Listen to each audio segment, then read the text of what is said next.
Just what makes that little old ant think he'll move that rubber tree plant? Anyone knows an ant can't move a rubber tree plant. Prove it. I can't take you too. You said we'd come back to life. Money where your mouth is, time. Amy, Shut up. Together. Or not at all. what the hell are you doing? Changing the future. Hi, welcome to Mimi's Place. And today we're going to talk about the power of love and forgiveness. A lot of people, in trying to get their special person back, third parties involved, those kinds of things. And they've forgiven the third party person, and their special person's come back, and life is pretty sweet. But then it starts crumbling, and she's back, or he's back, and all kinds of strange things are coming up at you, and you're wondering, what the hell's going on? And this is, understanding the decision matrix that is involved here. So, for example, you have to make a determination, on forgiving. Just because you forgive the third party and got your special person back doesn't mean you forgave your special person for showing you that they could take their love away, that they thought you were less than, all the ugly things that y'all yelled at each other and said to each other. So you can turn, when these ugly creepies start coming back up, and the default you grew up with is, oh, it's me. And when you find these laws, you know that, oh, it's me. And you can go down the road of objective land, okay, where you start loving on fear. Okay, it's turned to fear and guilt and doubt. And then, health issues start creeping up and all this other stuff. And the other part of it is, if you turn to love, then it's harmony. So it's understanding that if creepy crawlies keep coming up in your life, then it's something needs to be forgiven so you can wipe that slate clean. You don't go back and revise stuff like that unless you really believe that that's what's needed to forgive. Because then you're wiping away the lesson learned. You love them for teaching you the lesson, and now they're forgiven. You wipe the slate clean. Okay, now you rebuild, how you see them. And part of forgiveness is you do this with great emotion and feeling, and you mean it, and you're sincere. You forgive them for showing you that they could be rude to you, or disrespectful to you, or snap at you, or be ugly to you, or whatever it is that you really hurt you. Okay, and you forgive them for that, showing you that. Then you say, thank you for changing how I see this. Okay, thank you. And you wipe the slate clean. They are blameless. I am blameless. And then, you end it with confidence. This is done. Amen. I'm not dealing with this anymore. They are forgiven. It is forgotten. This is done. Amen. Then you need to just make it a habit. It's, I like to do it before I go to sleep. I forgive everyone this day. I forgive everyone, and I know they're all wonderful. And without distinction, I forgive them all without distinction, and I know they're all lovely. Thank you, Father. Amen.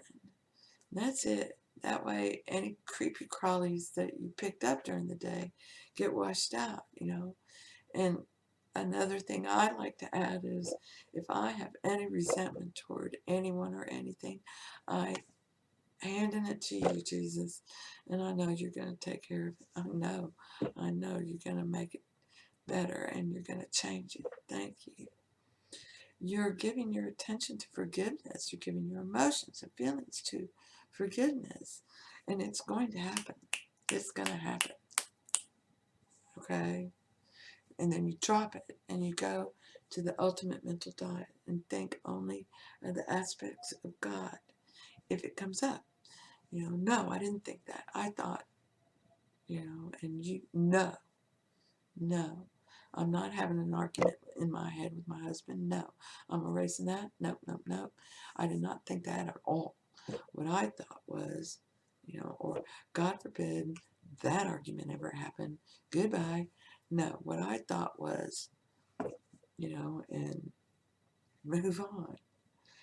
So this is a matrix going on that something is coming in, and are you going to default to a guilty feeling, or are you going to go run to God and go to the loving feeling? And once forgiveness has happened, that's it. They're forgiven. Okay? Now it's time to laugh. If they keep showing you that, it's no, I don't think so. They're beautiful. All's forgiven and forgotten. I know they're not like that. Bless their hearts. I love you guys. And think about something else. Seriously. They go away. Okay? You change how you see them. It's all good. It's all very good. And this is the power of love at work. Love is in everyone and everything. Crabs love their babies. Ducks love their babies. And believe it or not, plants love their babies. We love our babies. Everybody loves. Everybody loves. Everybody loves. They love the little animals. They love the little squirrels. They love the little snails. Everybody loves. Okay? My dog. Everybody loves. So it's good to love on everything. Isn't that great? Isn't that amazing? I wonder how they do that. Isn't that amazing? Look at that. What a beautiful sky. Think of something else. And it all seems to work out. And you'll see them differently. And they'll be different. You've released them to be their true, happy, healthy, in harmony self. That's what everybody's natural state is. So when you forgive someone, you release them, you fill them up with love, and they're now free to go be the best that they can be, that you believe everybody is.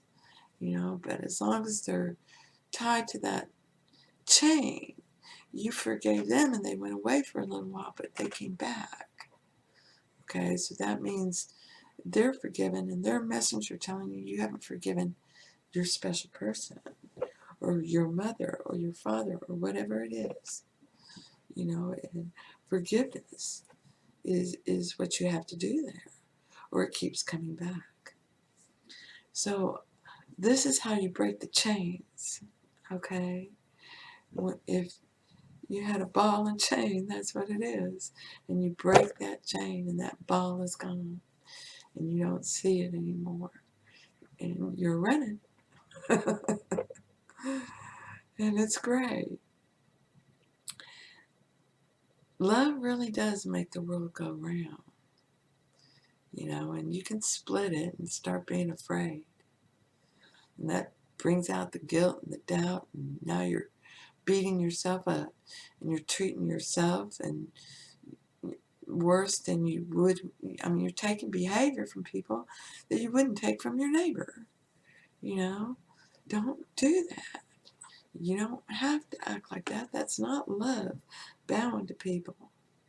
You know, you're not appeasing anyone and you're not making them happy. Be confident. You're a lovely human being. You're the child of God. You get to express life, your life, and there's not another one like you. No one can make your life any better or worse. Only you can. So go make it a good one. It's all good. You know, seriously. And people think, oh, she's just living in cloud nine. Yeah, and I'm loving it. Okay? I'm loving it. And